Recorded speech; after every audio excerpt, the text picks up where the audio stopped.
পুরো শরীর ঢেকে ঘরের ভিতরে ছিল, তোর মতো বিশ্বরট মাখায়নি। এ কথা কর না কেন? ওই বিশ্বরটে আন্দোলন করবে গেছে, শাহবাগ চত্বরে আন্দোলন করতে গেছে, পোশাকের স্বাধীনতা চাই। আরো কত স্বাধীনতা চাও? হাফ প্যান্ট পরে ঘুরতেছো, জিন্সের প্যান্ট পরে ঘুরতেছো, মাঝে মাঝে ঢাকা শহরে গেলে মনে হয় আমি লন্ডনে আছি। মা বোনদের পর্দা দেখে কথা কর না কেন আপনারা? আর কত স্বাধীনতা, যেটুকু পরে আছো ওটুকু রাখতে চাচ্ছ না? ভিসা পাসপোর্ট করে যেই দেশে উলঙ্গ মানুষ থাকে ওই দেশে যাও। লজ্জা থাকা উচিত। নারী মানুষ কোনদিন পোশাকের স্বাধীনতার আন্দোলন করতে পারে? পোশাকের আবার কিসের স্বাধীনতা? যার যেটা মন চাচ্ছে সেটাই করতেছে। কেউ কি বাধা দিছে? এই কথা বলা কেন?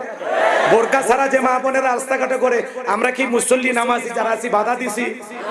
আমরা খালি উপদেশই দিচ্ছি, মা বোরকা পরো, পর্দা করো। এখনো মা মা বলতেছে, আমরা কি